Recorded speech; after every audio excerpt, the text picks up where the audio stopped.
Bonjour à tous, à vous qui nous écoutez en ligne pour ce culte de ce dimanche matin.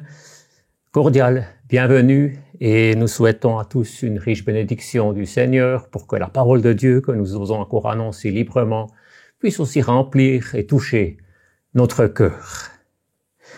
Pour aujourd'hui, nous sommes au mois d'août et j'ai choisi le thème de la liberté.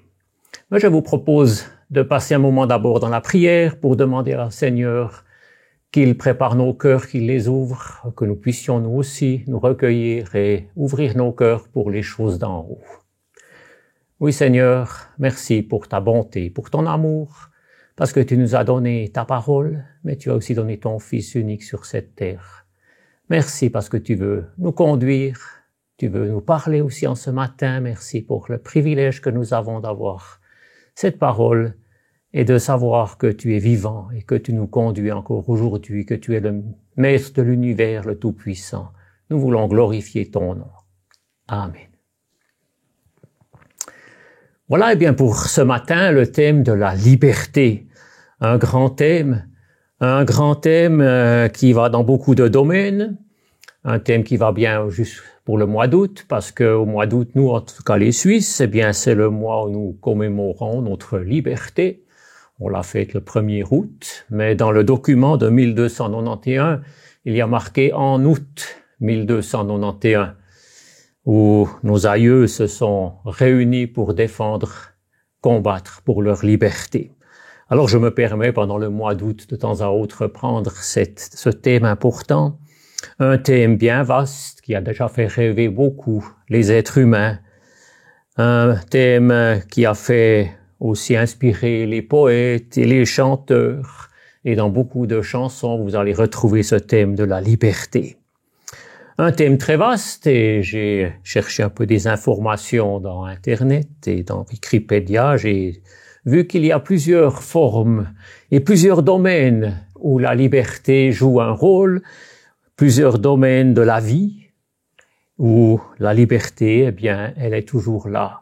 L'être humain, elle a été créée par Dieu pour être sur cette terre, et Dieu l'a créé libre, lui a donné plein pouvoir sur toute la création, sauf sur un arbre. Nous connaissons cette histoire de la création et de la chute dans le péché.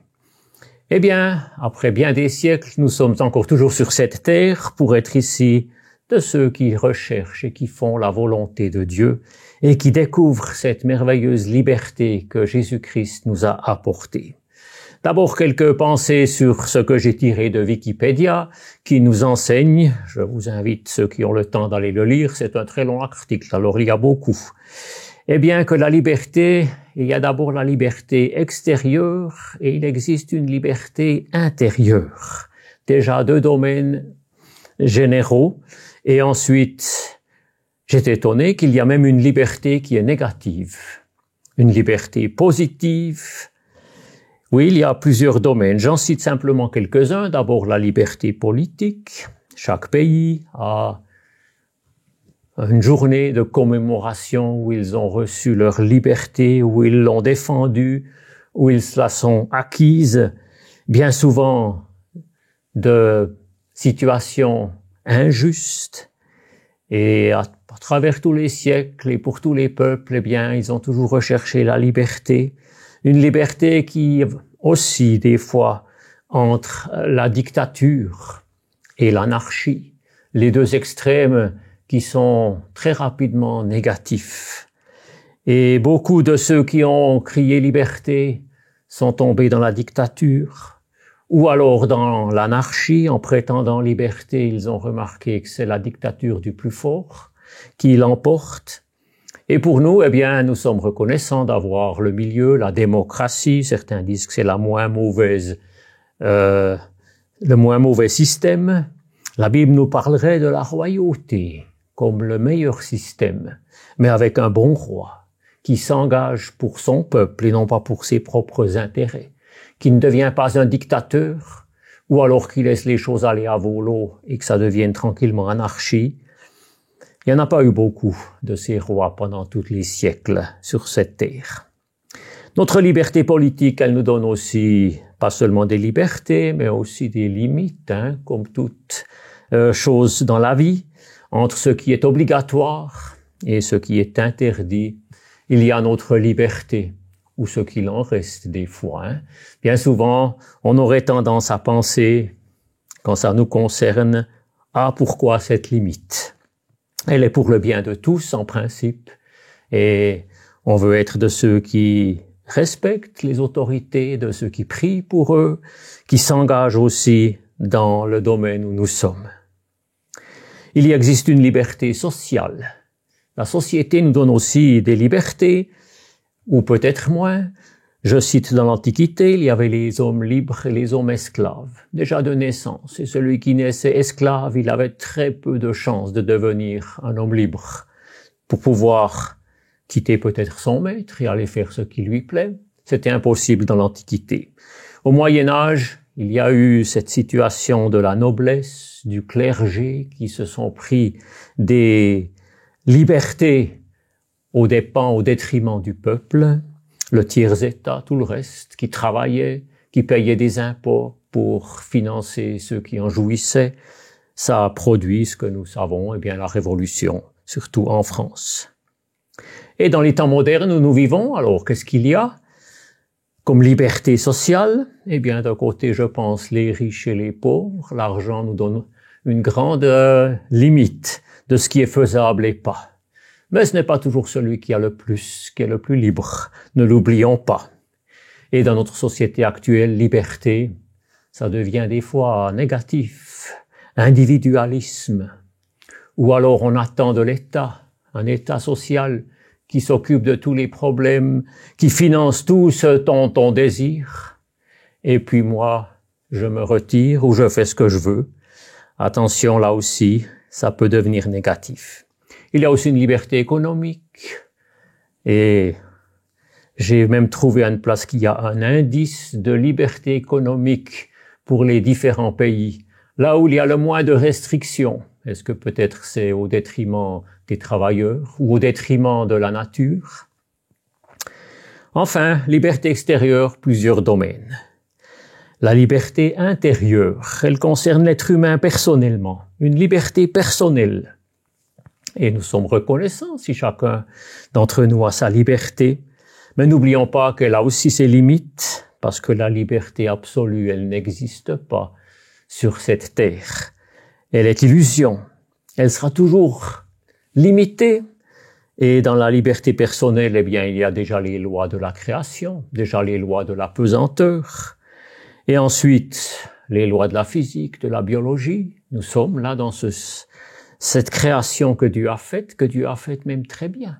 Et c'est à nous, êtres humains, de nous mouvoir là dans ces limites que Dieu a données. Il y a aussi des lois de la création qui sont spirituelles ou qui sont pour le bien de l'être humain, des choses qu'il doit faire ou qu'il ne doit pas faire.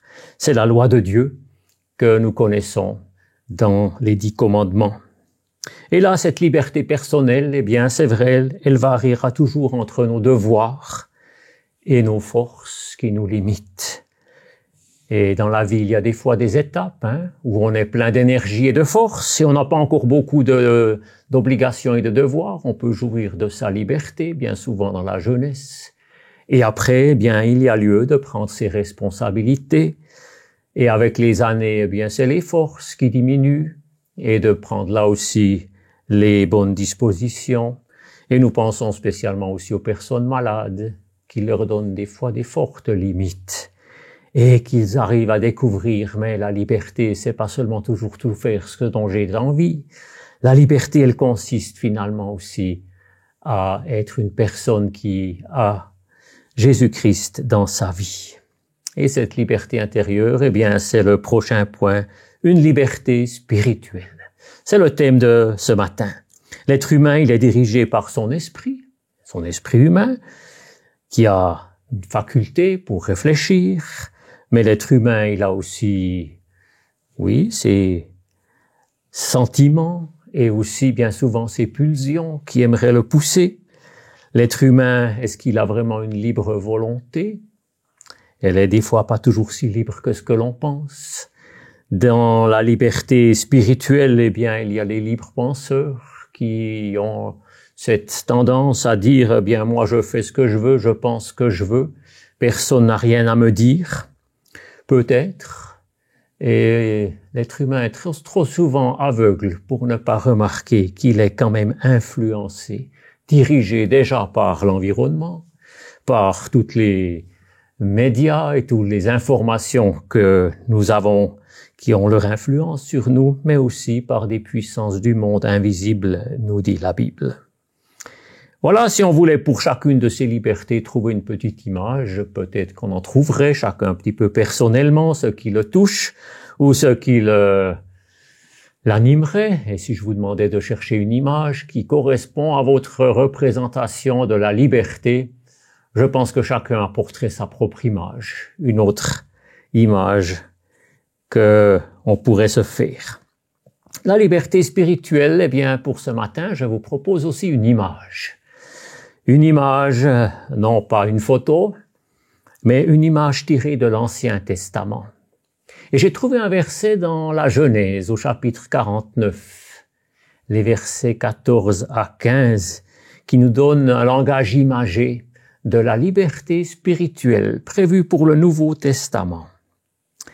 Ce chapitre 49 de la Genèse, pour ceux qui le connaîtraient peut-être pas, c'est un long chapitre où le patriarche Jacob bénit ses 12 fils, les tribus d'Israël.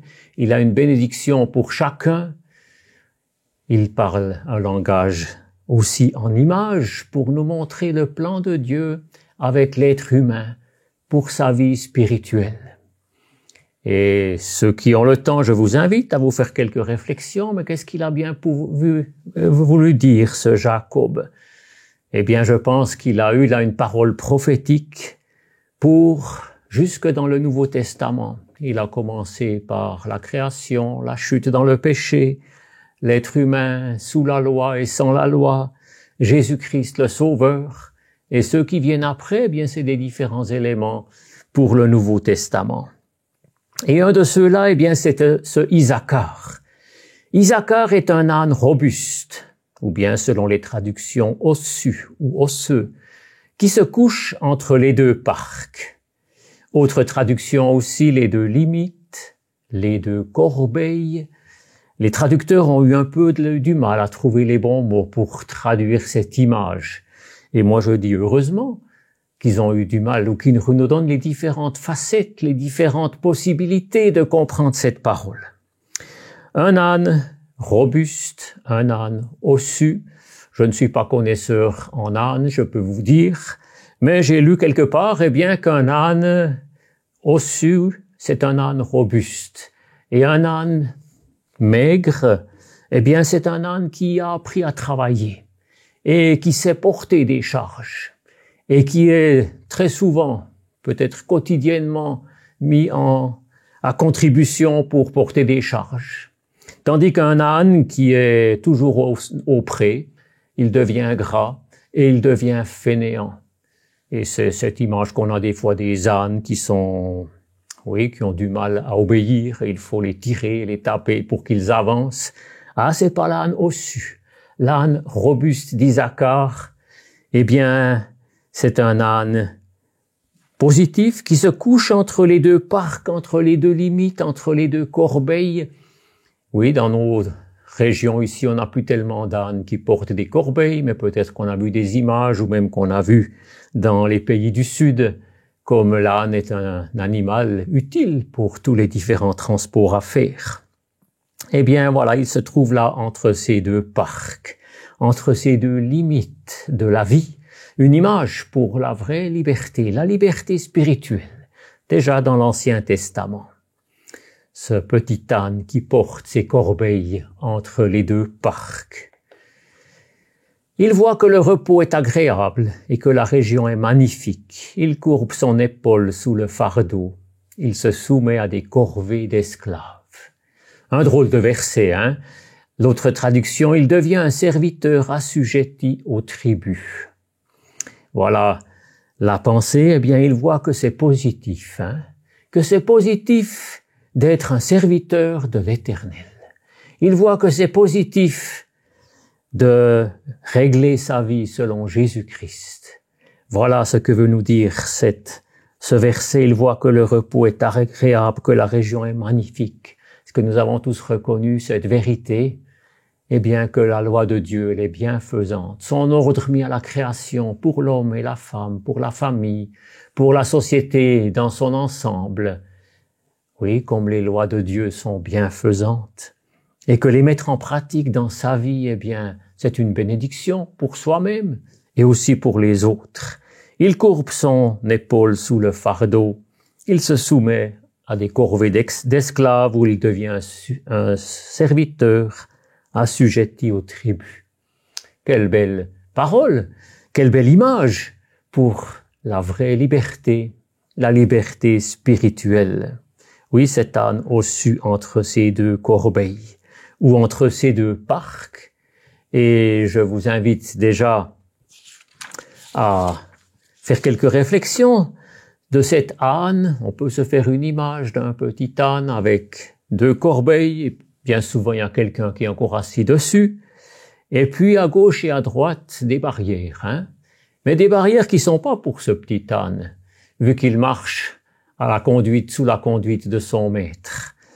Et derrière ces deux barrières, eh bien, il y a peut-être des ânes qui sont enfermés là. On pourrait trouver là des belles images. Et une de ces barrières ou une de ces limites, c'est le péché. Oui, vivre contre la loi de Dieu, c'est devenir esclave du péché. Et combien d'êtres humains ont pensé vouloir être libres, ne pas vouloir se soumettre à toutes sortes de lois qui viennent de Dieu, et de vouloir faire ce que je veux. C'est déjà ce qui s'est passé à la chute dans le péché. Eh bien, on devient esclave du péché, avec beaucoup de conséquences négatives qu'on peut simplement observer autour de nous.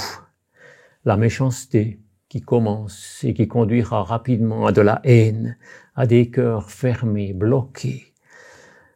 Oui, le péché conduira à de l'impiété, ou une vie contre les lois de Dieu, et on s'en moque, et on emporte bien souvent des lourdes conséquences. Et que dire encore des différentes dépendances, où l'être humain prend des substances nocives, négatives, que ce soit l'alcool, que ce soit la fumée, les drogues. Le corps de l'être humain n'est pas fait pour ces dépendances, ou bien pour ces débordements qui deviendront rapidement dépendance et qui lieront l'homme dans toutes sortes de choses négatives. Oui, quand on se permet d'aller par-dessus cette limite, et c'est là où l'ennemi aimerait toujours tirer aussi les chrétiens, en rappelant qu'il y a des choses qui seraient attractives, c'est vrai, mais qui sont négatives. Que dire encore de la superstition, de l'occultisme, et quand l'homme ne veut plus croire ou se fermer à la parole de Dieu, eh bien, il s'ouvre automatiquement à l'influence de toutes sortes de puissances négatives. Voilà pour un côté. L'autre côté, eh bien, la loi, le légalisme. Ça pourrait aussi être, ou c'est aussi une limite qui peut devenir très négative. Vouloir tenir la loi pour être juste, un principe que toutes les religions enseignent, mais que l'Évangile n'enseigne pas. Notre justice, elle est acquise par Jésus-Christ à la croix. Il a payé pour nous, et nous ne devons plus gagner notre salut, mais l'accepter simplement par grâce. Oui, la loi, le légalisme, ça devient très rapidement lourd, des devoirs, des obligations, des interdictions. Et combien de chrétiens auraient la tendance d'aller par-dessus la barrière et aussi d'imposer aux autres toutes sortes de lois que la Bible ne dit pas. Peut-être qui ont l'apparence d'une piété extérieure, positive, mais qui ne conduisent finalement pas à cette vraie liberté. Oui, devenir esclave des hommes, devenir esclave de systèmes religieux, combien c'est un danger. où il manque finalement le côté volontaire d'avoir découvert le bienfait d'être un serviteur de Jésus-Christ, avoir une conviction personnelle, de servir Dieu par amour, de porter le joug de Jésus-Christ et de vivre aussi ce combat de la foi où l'ennemi aimerait toujours nous tirer, soit d'un côté, soit de l'autre, et de rester là, dans cette belle position en Jésus-Christ, de s'orienter aussi à ce que Jésus-Christ a dit, et de ne pas se laisser tirer dans le mauvais sens à des choses que la Bible ne dit pas, mais que les hommes imposent, des fois avec de bonnes intentions, ne l'oublions pas, mais quand même, s'il n'y a pas conviction, s'il n'y a pas quelque chose de volontaire, eh bien, ça restera toujours quelque chose de lourd, où l'être humain est enfermé dans des obligations. Voilà, je vous invite à peut-être mémoriser un peu cette image, ce petit âne-là qui marche au milieu dans la vraie liberté, parce qu'il a Jésus-Christ comme maître. Et les deux limites à ne pas franchir ne va pas dans le péché et ne va pas dans le légalisme ou de la loi, de vouloir toujours faire plus pour satisfaire Dieu ou de se laisser imposer quantité de lois que la Bible ne dit pas. Nous avons besoin les uns des autres pour une bonne explication et interprétation de la parole de Dieu. Pour ceux qui sont peut-être un peu théologues parmi vous, eh bien, je vous invite aussi à lire les chapitres 6, 7 et 8 de la lettre de Paul aux Romains. Romains 6, où l'apôtre Paul nous montre, mais sors, tu n'es plus esclave du péché. Où il dit, demeurerions-nous encore dans le péché, nous qui sommes morts? Et il nous montre bien, mais non. Considère-toi comme mort au péché et comme vivant pour Dieu en Jésus-Christ. C'est le message de l'Évangile. Et dans Romains 7, l'autre extrême de vivre selon la loi, qui est bonne, nous dit l'apôtre Paul, mais l'être humain de nature, eh bien, il n'arrive pas à tenir cette loi parce qu'il a encore sa nature humaine et il doit apprendre à vivre de la grâce. Il doit apprendre à vivre de cette force que Dieu a donnée en Jésus-Christ. Et c'est pourquoi dans Romains 8, il dit ce qui était impossible à la loi, Dieu l'a fait. Il a donné son Fils dans le corps du péché afin de devenir justice pour nous. Et maintenant, il nous encourage, l'apôtre Paul, à vivre selon l'esprit et non pas selon la chair. Un danger qui est toujours là. Nous voulons rester dans cette position de sanctification et corriger là où serait nécessaire en nous rappelant « Ah, je veux être ce petit âne au-dessus, entre les deux parcs, entre ces deux limites où ça devient négatif ou même c'est négatif. » On trouverait encore d'autres passages de la parole de Dieu, des lettres des apôtres, qui aimeraient toujours nous mettre dans cette vraie liberté. Encore quelques pensées sur les deux corbeilles. Et l'âne ossu entre deux corbeilles, c'est une autre traduction qui nous donne cette variante que j'aime beaucoup. Comme ce petit âne, eh bien, c'est vrai, il a un bon maître, Jésus-Christ, qui le conduit. Et il a deux corbeilles. Qu'est-ce qu'on va mettre dans ces deux corbeilles? Je vous invite à mettre dans l'une la grâce, l'œuvre de Dieu dans notre vie. Même si des fois ce n'est pas mérité, il veut continuer son action. Et dans l'autre, l'amour pour Dieu. Et c'est l'apôtre Paul qui nous dit, mais l'amour pour Dieu, elle produira aussi l'amour pour notre prochain, et c'est l'accomplissement de la loi. Ah, c'est cette nouvelle force du Nouveau Testament qui nous est donnée. Cette nouvelle liberté. Et ce bon maître qui est là, assis dessus, eh bien, c'est Jésus-Christ qui nous conduit par son esprit. Et nous avons cette promesse qu'il nous conduira dans toute la vérité, qu'il nous rappellera aussi ce que Jésus a enseigné si une fois on voulait s'écarter, et qui, par sa grâce, eh bien, va toujours à nouveau agir et nous appeler à corriger.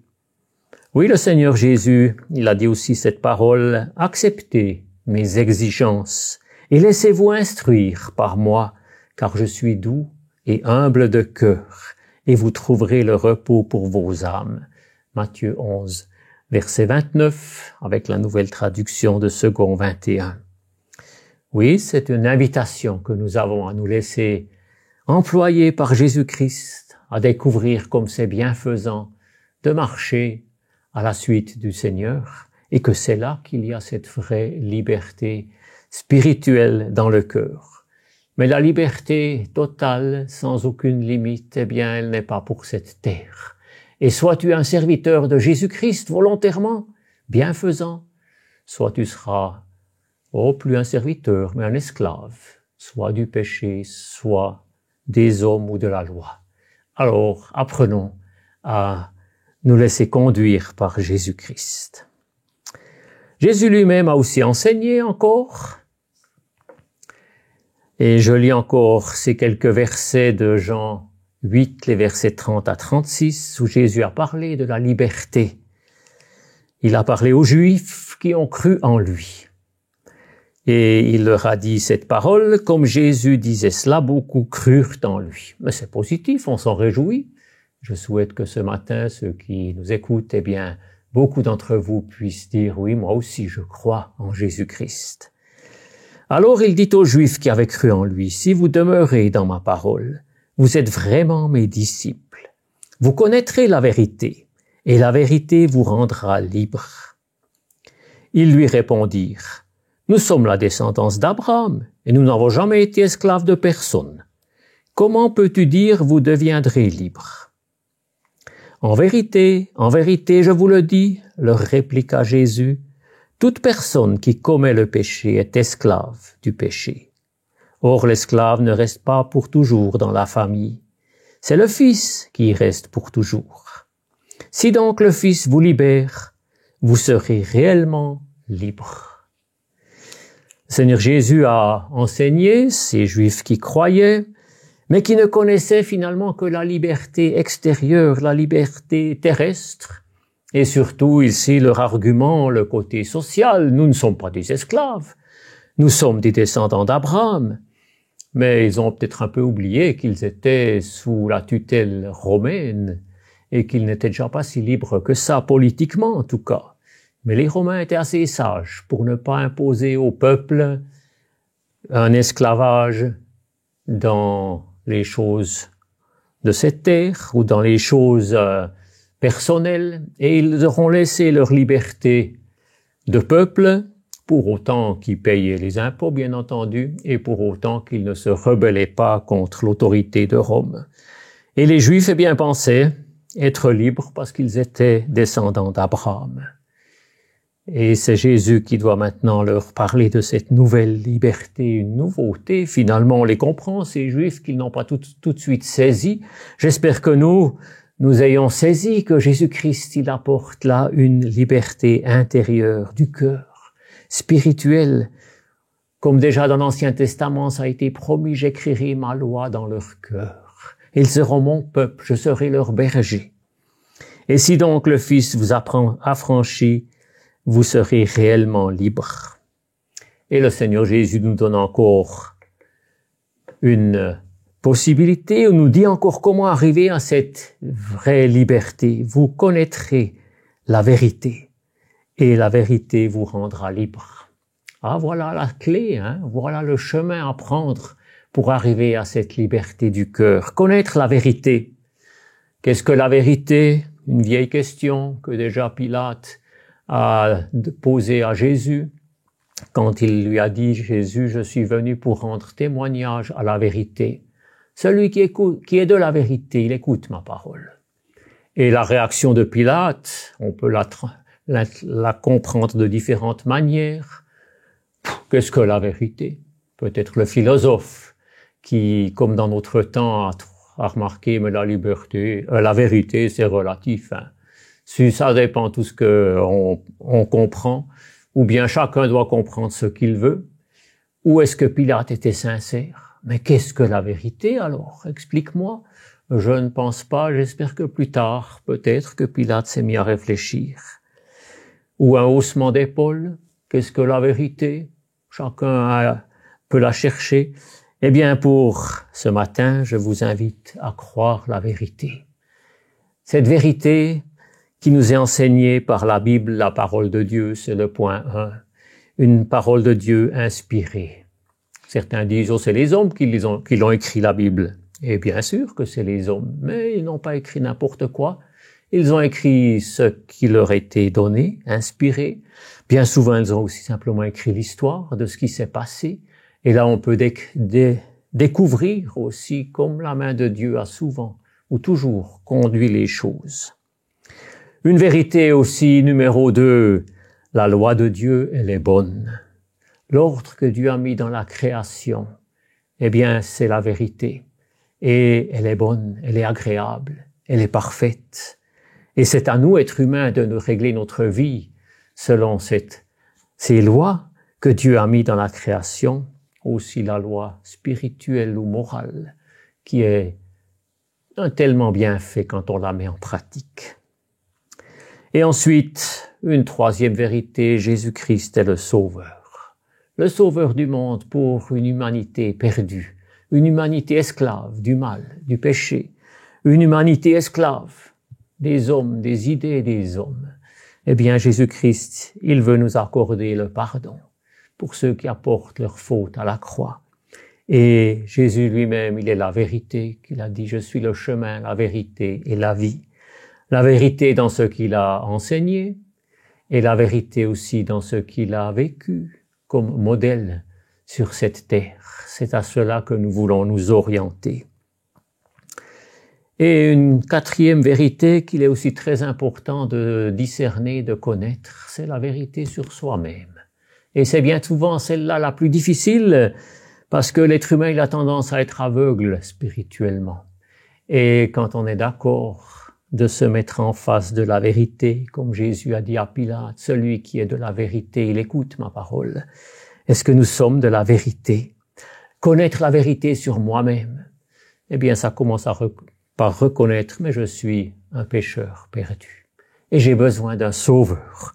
Et c'est là que les pas peuvent se faire, une vraie conversion, une décision personnelle d'abandonner son péché, de la porter à la croix et de suivre Jésus-Christ dans cette vraie liberté, de rester aussi en Jésus-Christ, dans la sanctification. Oui, cette liberté, elle sera toujours remise en question, ou elle sera liée à des combats, parce que nous avons notre nature humaine, nous avons ce qui nous entoure, qui est des fois attractif, et l'être humain a trop souvent tendance à suivre des hommes plutôt que Jésus-Christ.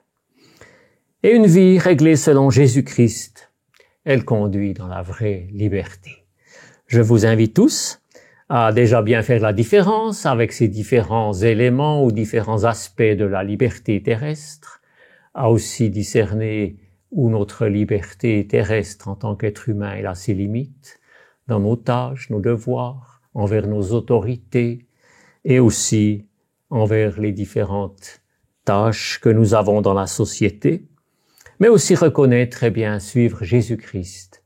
C'est là qu'il y a la vraie vie, comme ce petit âne qui a reconnu eh bien que le pays est bon et que le repos il est bienfaisant.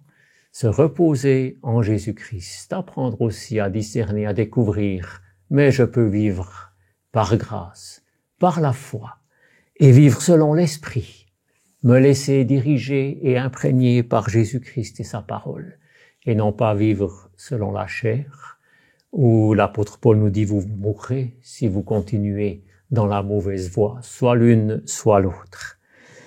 Oui, nous voulons être reconnaissants pour ces enseignements du mois d'août, pour nous les Suisses en tout cas, mais qui sont toujours à nouveau actuels à travers tous les siècles. Je vous invite encore à prier pour terminer. Oui, Seigneur, nous te remercions parce que tu es venu sur la terre et que tu as apporté, toi, cette délivrance, cette vraie liberté du cœur. Oui, quand tu habites dans un cœur, quand c'est ta parole et quand c'est toi-même, ton esprit qui habite en nous, eh bien, tu nous conduis dans toute la vérité. Et tu veux bénir, tu veux fortifier chacun. Nous pensons spécialement aussi ceux qui passent par des difficultés, des épreuves, et bien qu'ils puissent aussi toujours se rappeler que nous avons un but éternel, tous ceux qui continuent de marcher à ta suite. Merci parce que tu reviens bientôt. Amen. Je continue à vous inviter à revenir suivre nos cultes en ligne, en principe toutes les 2 semaines, le dimanche matin, un message tiré de la parole de Dieu. Vous êtes cordialement invités. Je souhaite à chacune un bon dimanche avec la bénédiction du Seigneur. Au revoir.